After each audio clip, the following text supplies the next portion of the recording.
The Kickstarter. Now, in a country like ours, where political tensions are increasingly playing out, not only in Parliament and on the streets, but across the media landscape, that is on television, newspaper, radio, and now the new media, that is social media.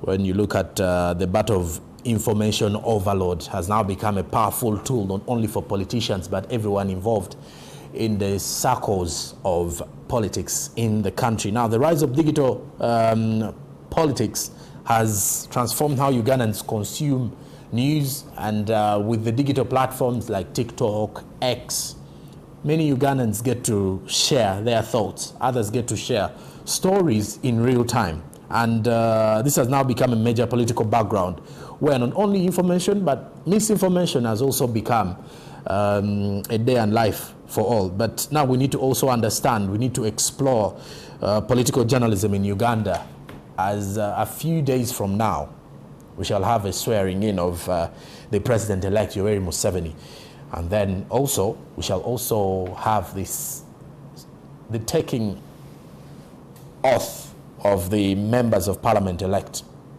I've got two journalists in studio with me. One, Derek Wandera, closest to me, reporter with the Nation Media Group, and Yusuf Muziransa. Very good morning, gentlemen. Good morning, sir.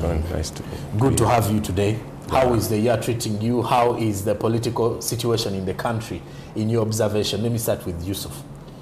The year is so far so good, but also allow me to say good morning to Uganda before we proceed. Yeah, the year is so far a good year. So many activities, especially political activities, taking place. You know, we have elections after every 5 years, and this is the year we've had elections, and like you said, we are having the swearing in of the president and the other leaders next week and the weeks after. So the year so far so good. Okay, and Derek, the year in your observation, 5 months down the road. Yeah, quite action-packed for us in the media, for us in the newsrooms. There's always something that's driving the news every other day, and you'll permit me, and just like you can also understand that things turn and change over time. Yeah. In Uganda, it's very hard to sustain a conversation for more than a week on one topic. True. Before you finish that, there's something that's coming up and stuff like that. And just like my brother Yusuf has said, it's a year that we have had an election, so the activities post the elections are quite tense and programmed, so we have a lot to deal with in our basket. Derek, next week the swearing-in ceremony of the president and members of parliament will be the talk of town, I should say. So how prepared is the media for such events, and what are the dynamics there in regards to preparations?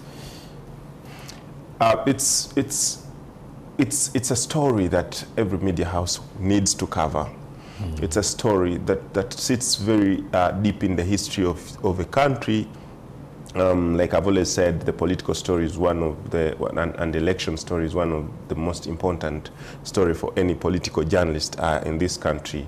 And the events that are coming next week are very important for us, and we need to retool ourselves. We need to stand through the dynamics that come with it, the security tensions that come with it. I know for sure that, for instance, swearing in and for those that cover parliament, and even for those that cover state house, swearing in of the president, but also the other members of parliament, is one of those times that bring a lot of friskiness. Like there's a lot of deployment, a lot of checkup, what you're carrying, what you're going to do there, stuff like that. So just off the fingertips, as a person who has covered these events, for a journalist who has been deployed to cover these, you have to have your head very sharp, because you could reach there and they tell you don't get in with your pen, or you don't even get in with a notebook, or you can't even go with your recorder for those that do radio, or even us who are writers. And there's a lot of scrutiny on how, where, and how you're dressed and whatever. So journalists need to be very prepared for this. Unfortunately for us, you know that we can't cover neither parliament nor the president. So for us, we have to have that story, regardless. And thanks to the new media now that you even talked about, that everything is going to be aired live on TV, radio, and other social media platforms.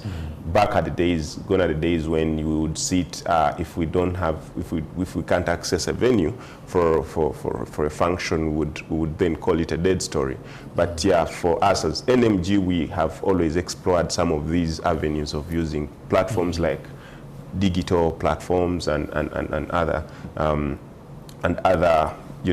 live feeds that come through.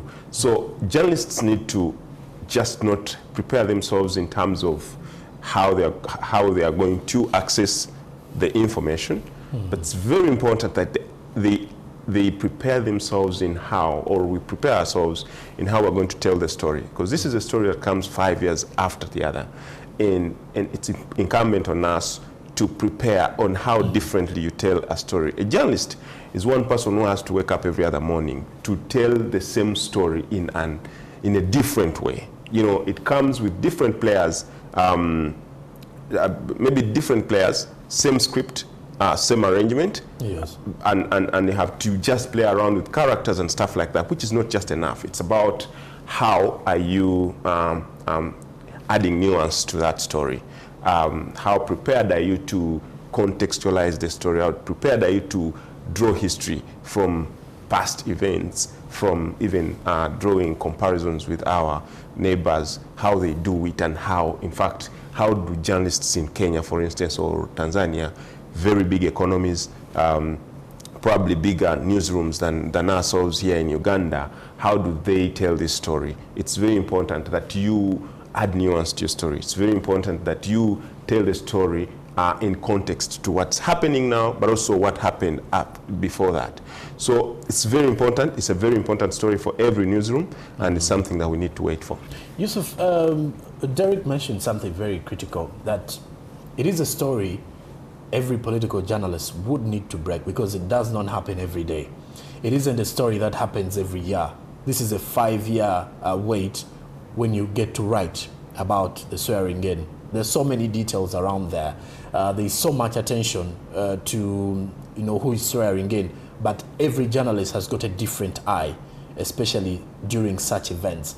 From your level of experience and looking back at the previous scenarios, what do you think has changed now?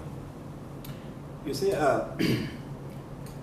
first of all, Ugandans and the world at large are relying on us for information on whatever is going to take place within this period. We can talk about the other forms of communication, social media and all that, but the world is waiting for the mainstream to give them the accurate information. Then going back to your question, there's not much that has changed really. Okay. Maybe we can talk about the technology, because previously in the past we did not have drones like people have now. Then of course the use of social media, it wasn't as is now. So right now, as you're struggling to wait for the event to end for you to find a story, someone in the audience has already shared everything that is happening. So journalists like Mr. Wandera said, got to be extremely tech savvy, unlike before. And maybe, of course, the pressures here and there, that there are some people who are not going to be allowed access into the venue of the swearing-in venue. Before, everyone was allowed to get in there and cover the events. And then, though I'm not seeing a lot of activity like how it used to be before. I haven't seen a story about the preparations in Kololo. I've not seen so many interviews. Before, I don't know, we used to have so many interviews. By now, we would be having interviews in the newspapers everywhere about what people are looking forward to and all that. But Majorly what has changed really is the technology, I should say. Not much, just the technology. Okay. And Derek, I think this question will go to the both of you. Currently, the young generation is increasingly consuming information through TikTok and X, and which means they're not relying so much on, let's say, traditional media like television or newspaper, and at times there's a, it's more like a competition of who has more viewers, who gets more attention. Is it mainstream? Is it social media? One may ask, how have we reached this position? Because in that way, as Yusuf mentioned, people are looking at mainstream to provide accurate information. But then on social media, it's all about clickbaits. It's all about who is going to have more views on a certain post, who is going to create more traffic, whether it's correct or wrong, as long as I get the engagement. So when you look at this level, how then do we balance that? Because now also the mainstream has turned to reporting on social media as well. Yesterday I had an event. I was on a panel at the Uganda Law Society celebrating a young female journalist who was produced exceedingly well, somewhere called Dorothy Nalomansi. And this lady does her work mainly on social media, YouTube, X, and then writes for a website and stuff. And in our discussion on the panel, the question then was that you're posing to me, that with all these available platforms where people are scrambling and crumbling for likes, for viewership and stuff like that, where does that leave the mainstream media, which we knew for being the oracle of information and accuracy? Yes. I think, for one, that media still has space. It has its own space. And I don't think that space can ever be tapped into. Trust you me, we almost are of the same age, and we know that growing up, when it was time for watching movies, we were in the sitting room. True. And when it's time for watching news, our father and mother were in the sitting room. And for us, we would do, obviously, because we couldn't sit down. Yeah, well, like how it can. So the audience hasn't changed. Just options have come for the young people. Me and you at that age, at that time. Back then we couldn't have so many options, but now there's many options, so we don't have to necessarily go and scramble with our kids in the sitting room for a remote or whatever, because there are so many. Let the kid have their iPad, whatever, they go somewhere and watch whatever they want. For us, we shall watch our news. True. Now, then, those options weren't there. Now, with Uganda, that has more than 70% of the population under 35, it then becomes very difficult for you to search out for the 30% who are me and you and older people who are interested in the news. Who are interested in the news. It becomes hard. However, it's a very technical and difficult position that the media has been cast into. Then you have to question and ask yourself whether do you then just move along with the 30%, or then do you tap into the 70%, and how can you tap into it? Already they have their own consumption rates. Their consumption, their attention span is very limited. They have exactly what they want. So how do we leverage the fact that we have the tools, we have the platforms, and we have the equipment to air out what the other people are doing, but in a better way, and giving information that's very important for them? That's the question that the media needs to ask themselves, that we need to then tailor our information to suit the other 70% who are watching YouTube videos of people just like, making memes and just laughing around and making, uncoordinated conversations, and they are making them happy, making them laugh, and they are clicking away in likes. We need to tailor information, important information that fits them. How do we do that? Then we have to know, how do we conjure the language, for instance, to suit them? How do we package this information to make sure that the 70% can consume this information? Because, this is a platform. It's important, it's incumbent on us to make sure that we inform the public. True. And the 70% fall into that. So we have to tailor information for the children, tailor information for the youth, the millennials, and the Gen Zs. Because our fathers, maybe us who are crossing into whatever, we are already catered for, then we have to now think, how do we get the Gen Zs involved on board? If it's news, how do we package this news for them to be able to be glued on the social media? Because research has it that a Gen Z or someone, even maybe a millennial, their attention span is as good as a WhatsApp status. It's just 30 seconds. 30 seconds, a minute, and they are off. That's the content they want to consume. That's the content. They want it brief, punchy, and exciting. And that's all they are going to take. So for you to record a podcast of, say, 1 hour and 30 minutes, they have no time to they don't have time. You're over speaking. You're speaking a lot of English and stuff like that. Not that they don't know English. They just want to consume their information in a certain way. So it's incumbent on us to then begin packaging this information in the way they want. First of all, language, style, the surface, the outlook and output of everything. And that's something that I think the media needs to think about. Yusuf, let me pick your thought on that. All right. Yes, now, we got to start giving the audience what is happening and then analyze what happened. Okay. Because they can get what is happening from anybody, like I said earlier. Events are broadcasted live on televisions and social media platforms. So you're not going to tell someone the following day or in your evening bulletin that someone, she said this. That they have already had. They've already had, true. What we need to start giving them is the analysis of whatever was said and whatever happened. Giving them something different. Something completely different.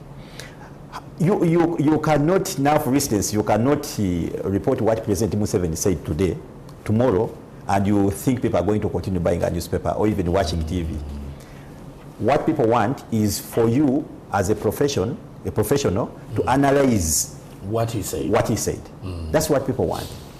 And the media got to go back on setting the national agenda. Okay. The media got to go back to influencing public perception. The business of reporting what is happening is now long gone. Like I said, we now have platforms that can do that. And like I said earlier, before you even come out of an event, the entire world to write, someone already knows. Yeah, exactly. So now, how do we keep here?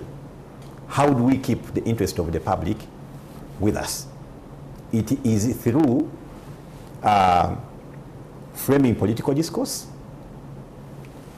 setting national political agendas, and doing things in a broader, in a broader kind of manner than what we have been doing in the previous.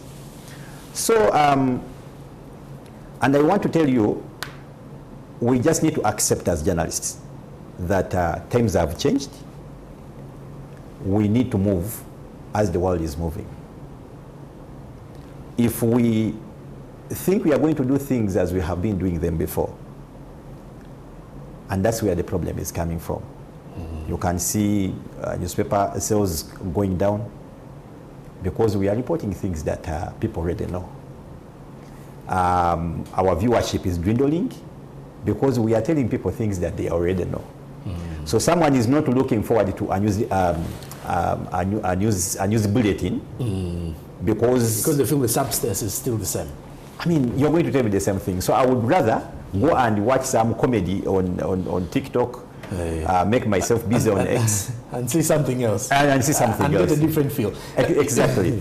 Other than, recycling information. And gentlemen, as we talk about the media landscape and also the political space here, research in Uganda's media landscape is showing that journalists continue to face risks when they're reporting critically about the ruling establishment, not only in Uganda, by the way, across the continent. Are journalists operating in fear? And, sometimes you would ask if journalists know certain stories can cost them their jobs, licenses, or safety. Can they still claim that we have a free press? Derek. Well, one gentleman said that there is freedom of speech in Uganda, but you can never guarantee freedom after speech. But you can speak. You can speak, yeah, but you can't guarantee freedom after speech. It's the same conundrum that the media and the press faces. This question comes in a critical time when we are celebrating the World Freedom, the World Press Freedom Day. World Press Freedom Day. We celebrated it just last week, I think earlier this week. And it's a conversation we need to have every other day. Because, for instance, we cannot cover, like I said, we cannot cover Parliament. So we are not going to be able, or even the President. And why? Because of the critical stories we've written. So we wrote them, they went out, the press. But after that, the consequences were you cannot access Parliament, you cannot access the President because of the stories we've done. Of course, these, if you cannot access the 2 out of the 3 arms of government for information, it means a lot for a country in terms of democracy, it means a lot in terms of free space and free press. You certainly say 2 out of 3 is the majority high. So if you ask me if we have freedom of press in the country, I would certainly say no, because I can't cover the President, I can't cover the Speaker of Parliament, right? And right now we are in that place where most of the things that are happening are either happening in the legislature or in the executive. Most of them, swearing in of the President, swearing in of MPs. Now the race for parliamentary speaker is coming up, and we have to cover that. Very intense and an important story for our times. So many players, different versions. The Lydia Wanyoto, this side used Mao, the speaker herself and stuff like that have already pulled off. And this is the time when, like Muziransa says, we're supposed to be writing the stories, interviewing these people, putting them on the weighing scale for the public. Cabinet reshuffles. Cabinet reshuffles. So everything is either working between the executive and the legislature. If there is an important media house like NMG, if we cannot access these arms of government, then it means there is certainly a story to tell about the freedom of press in the country. And you talked about violations that we face. And it's one of those stories that I am very, very happy to speak about, because I've seen this, I've been through it, I've been arrested, I've been beaten and stuff like that. It's not glory at all. It's not a bed of roses for me, a journalist getting out to go and report a story. It's all dark and gloom.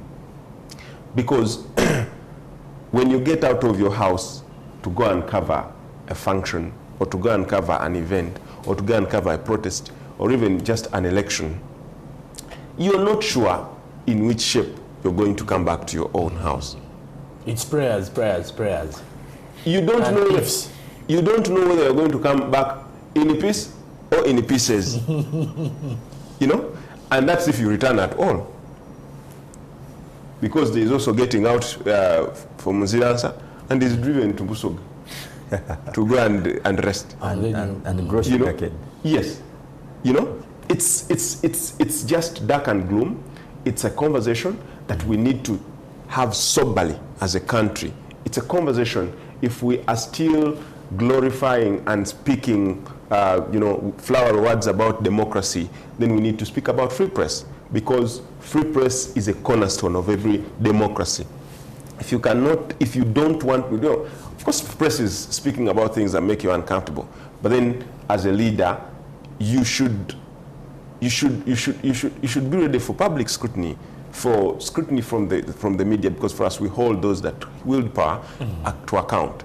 So if we are in a state where you have, I saw the Human Rights Network for Journalists report on press index and the violations there, about 110 cases reported in 1 year.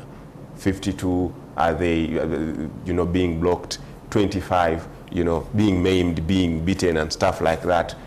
12 or 15 being arrested and stuff like that.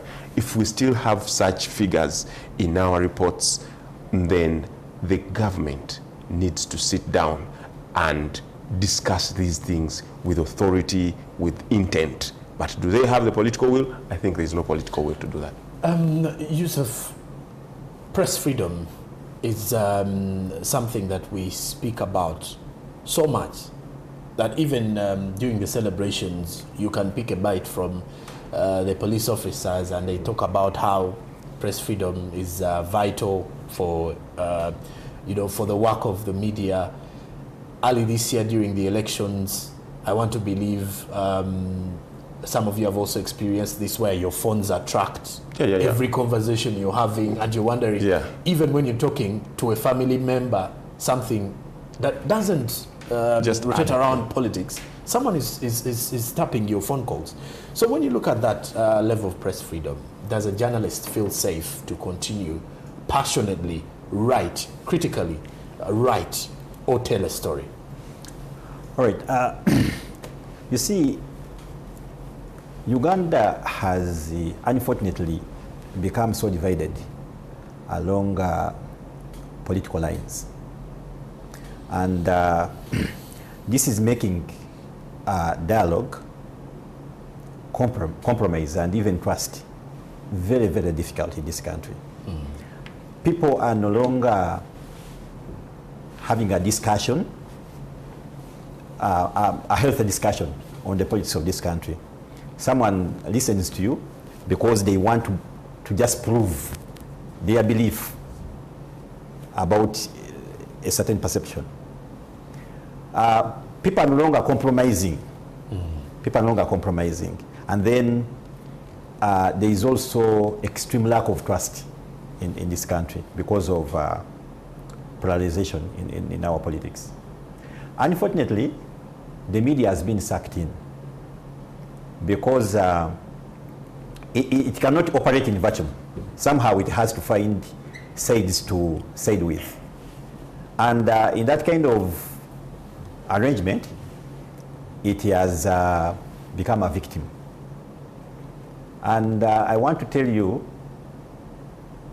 it is the reason, it is one of the challenges Wandera and his colleagues are facing. They are taken to be siding with a particular ideology. And that is normal in the operations of the entire world. Even when you go to the US, where we think freedom is at the extreme, you will find that CNN, when is not treated in the same manner as Fox News when covering events of the US president currently. So this division is the one that is creating all these problems that we are having. I do not know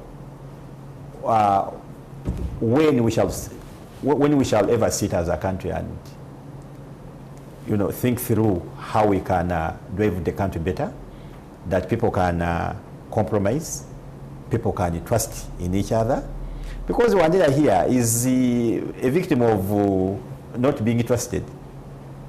You are coming to cover me, but I do not know what you are going to get out of here, because Wandera seems to have taken a different direction away from those that are gagging him from covering their events.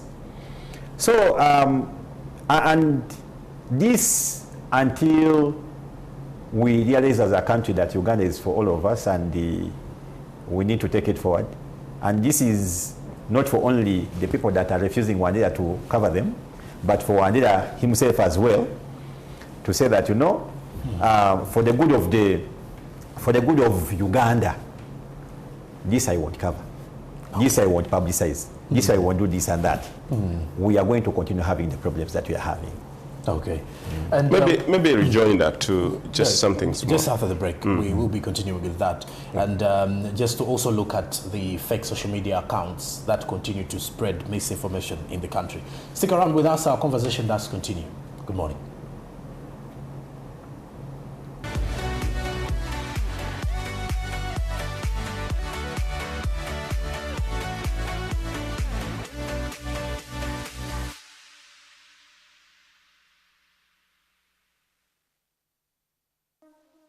Interviews oku TV bwe zaali tezitegeerekeka tuwaye yajja. Bw'oba olyeyo ng'ebigambo bibadde waki tebitambula bulungi, things will be okay anytime. Teyali programu yokka, yali mboozi eyakyusa ebirowoozo by'abantu. Nze senga nali mu America, senga ndi mugagga nnyo. Atagagga wali. Asubula nsuwa namagi. Tuwaye yakyusa engeri emboozi gye zitegeerwamu n'engeri amazima gye gawulirwamu. Kakati aba bakulembera nze ndaba ate kati mwe bakulembera. Kubanga bw'oliisa ensi amaanyi n'emmundu ejja kujjawo n'amaanyi n'emmundu tabalaba. Ensonga entuufu, eddoboozi ly'abantu. Palamenti enekulu etya nga parliamentarians baavu bonna bali mu banka baba bangi. Gavumenti eno yatunda buli kintu obo tekyalekawo n'amini ssente ziriwa. Naye essuubi litandise okutuggwamu. Emyaka egisukka mu 10 Tuwaye teyabuuza bibuuzo byokka, yaleetera abantu okuwulira ensonga. Noonyerezaako perfumes ezibuzaabuze embwa kubanga baba bebeera mu research 24 hours. Onyumya firimu onyumya ki? Sinyumya firimu nkunyumiza birevu kwe bali. Ngugamba ng'obiraba ebintu tebitegeerekeka. Philosophical nnyo. Biri philosophical nnyo. Enkyukakyuka ey'amazima. Ffenna twakyagala, ffenna twalya ennyama, ffenna twadigida. Emyaka 2 egya NTV ku Sunday eno katwejjukanye ezimu ku interview za Tuwaye. Eno program Tuwaye gye tusuubira nti ejja kukyusa ebiseera bya Uganda eby'omu maaso.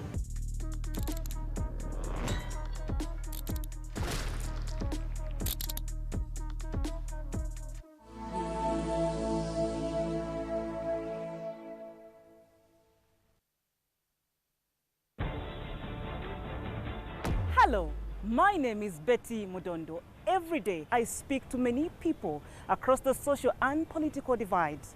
And like all journalists, I have my own views, and yet to deliver a comprehensive and authoritative coverage of issues, I must rise above my personal perspectives. By reflecting the diversity of opinions fairly and accurately, I will offer a true picture of what is really happening at the level of Omutuawansi. So get ready, because People's Parliament is back with yours truly as the Speaker of the House. Abe Kabali, Masaka, Gulu, Arua, the People's Parliament is coming to your region, and the timing couldn't be more perfect than now as we are heading to the general elections 2026. The hard questions are going to be asked. If the donation funds are being misused, how about our taxes? Can we just have a deliberate 100 girls that have a disability to benefit? Conflicting views and opinions explode. Policemen, like teachers, we are paid peanuts. Lunch and supper was our cows and our goats. And the girl was married off at 9 years. Accountability demanded of the leaders. All sexual assault cases should be regarded as a crime in our district. WASH is becoming a public health concern. And I, as your speaker, will ensure that no relevant perspective is ignored and no questions are dodged on the floor of the People's Parliament. Join me, Betty Mudondo, on People's Parliament every Saturday at 6 p.m. on NTV. It's your parliament and your voice.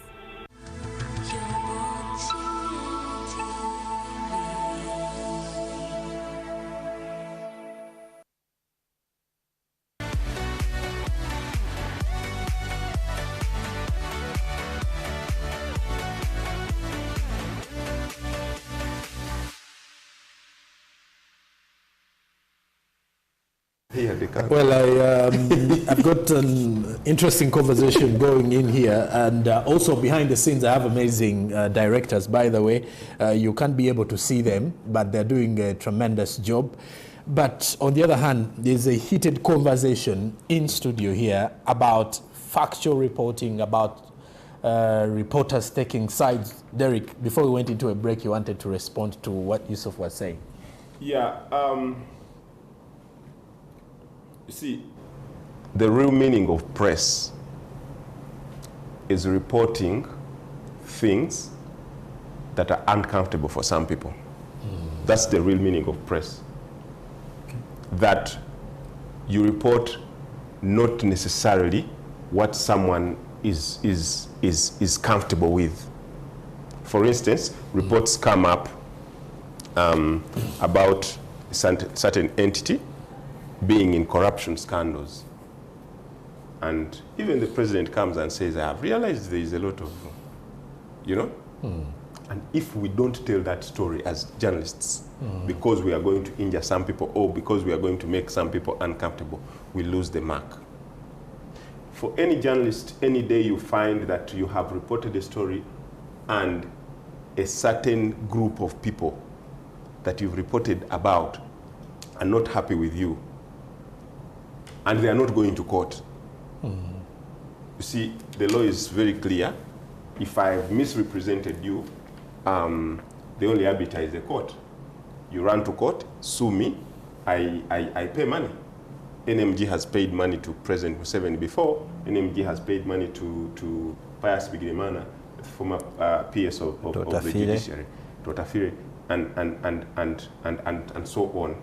So if someone feels I have been biased and taken sides, they have the courts. But if you do not go to court and resort to chasing me away from covering you, rather than going to court using the law, then you're unlawful yourself. And that is not acceptable in a democracy like Uganda. So Yusuf was trying to share the to paint a picture of certain, and he, of course, he used my name, that I have taken sides. And of course, not like he was meaning, but he was saying like people like he was giving on my examples. side, yes, that we have taken sides. Anytime a journalist finds themselves in a situation where they are taking sides, they need to step back. And we have our ethical code of conduct, what we call our Bible as journalists, that if you find yourself conflicted, you have conflict of interest in a certain story, it's very important for you to tell your editor that I cannot report on this story. And that's the best practice. Journalists are humans. They have hearts. They have blood flowing in their veins. It's not that they are not going to have interests or they don't have biases here and there.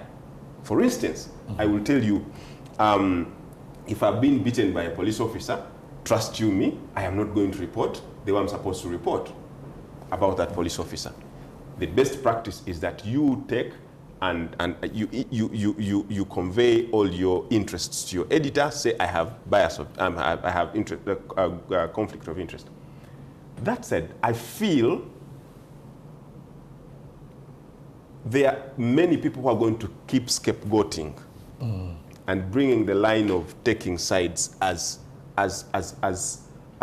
you know, as a way to jump out of certain situations.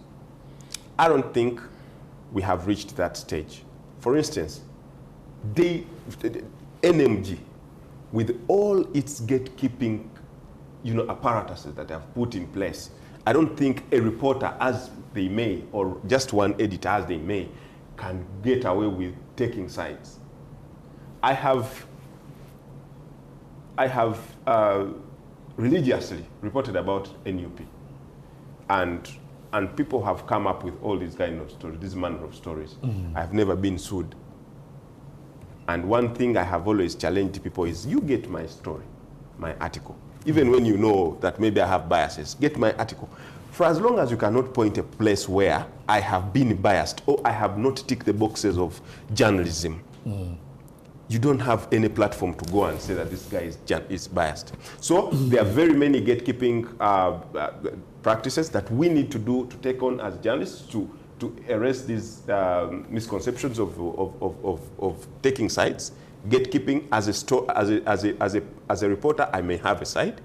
not the same side with my editor, not the same side with my editor-in-chief, or even the MD, or even the the legal department in the newsroom.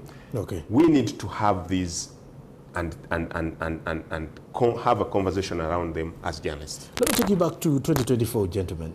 You wanted to say something, Yusuf? Just a little thing. You see, bias is not only in the stories that we have reported. Okay. Bias can also be as a result of you not reporting a particular thing. Because you don't... Because you don't want it reported. Because you don't want the public to know about it. Oh. That, true. that can also be bias. True. You get. And people, by the way, journalists and media houses, lately, it is okay for them to be biased because of so many reasons. One is ownership. If the owner of a media house has a particular direction he wants the media house to take, they will definitely. You are a reporter, you are an editor, you won't change that. But also, commercial pressures. Yeah?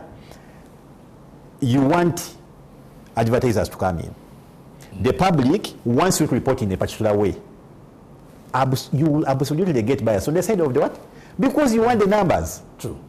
Number 3, your own belief as a journalist. And like he lately said, we are humans.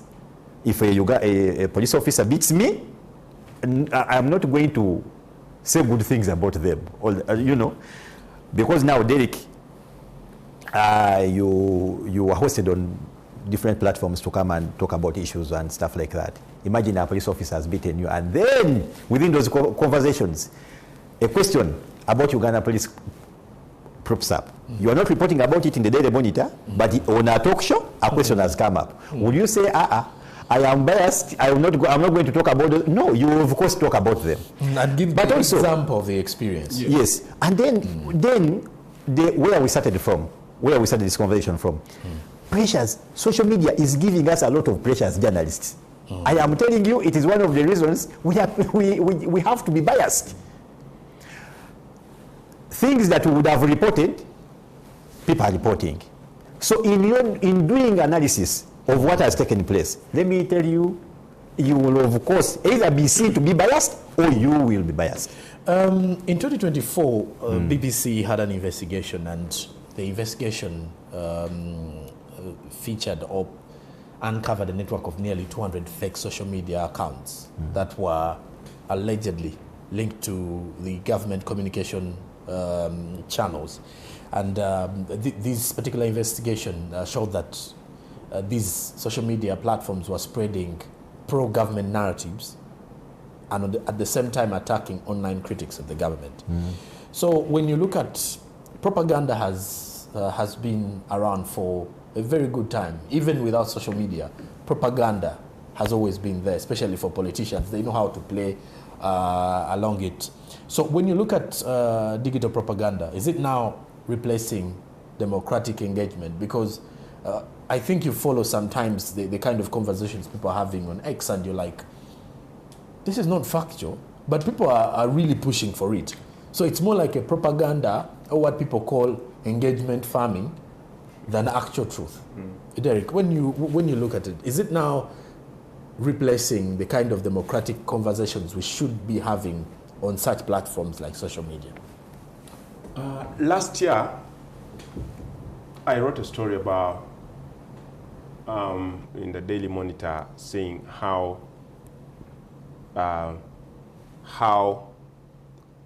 campaigns were taken to social media.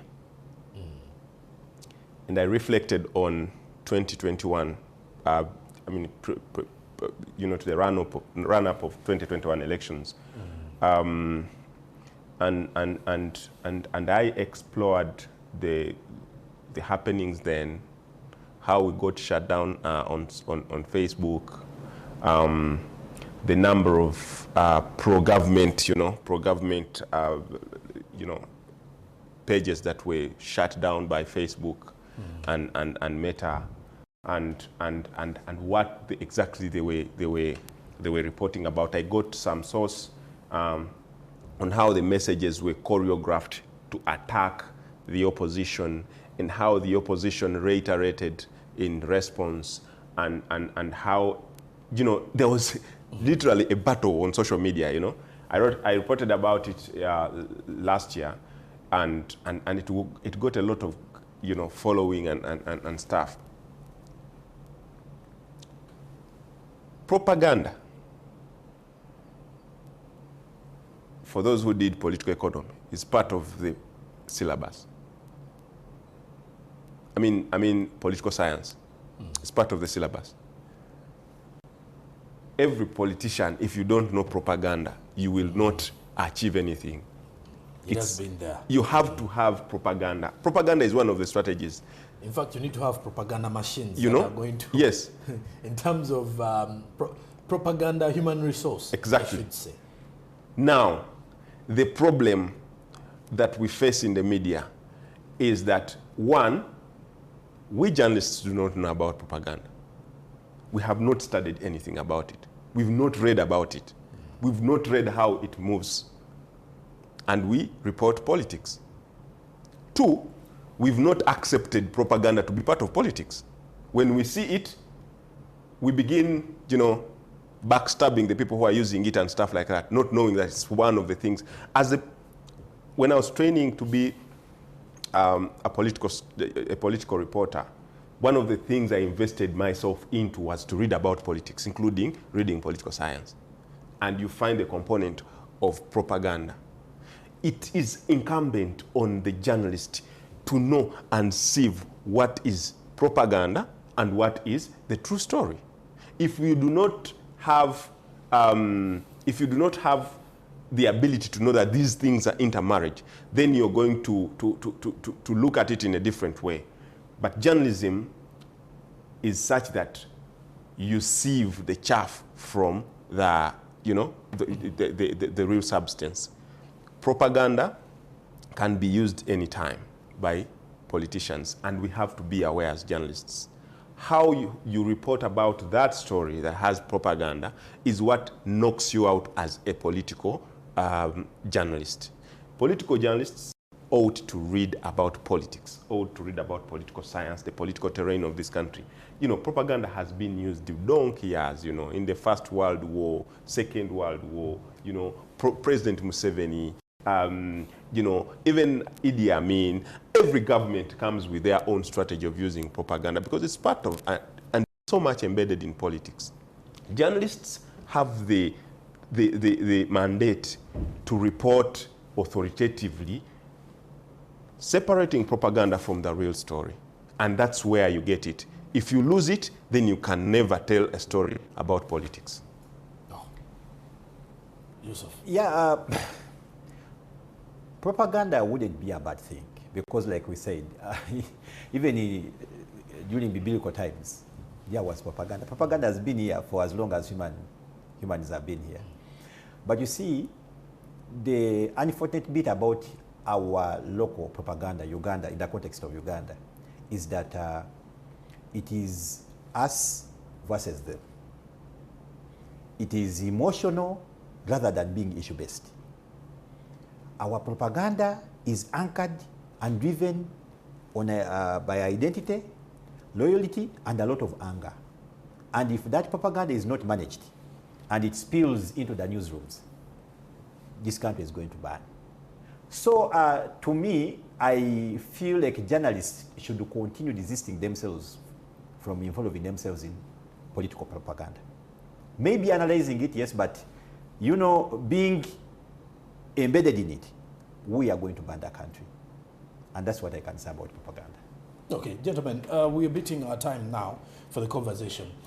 Next week, big week for the journalists. I want to pick your parting shots and what your expectations are ahead of that week. Yusuf, I'll start with you. Now that this is maybe the last time I'm going to speak here, I want to first of all congratulate. Last time. Last time. Today. Are you?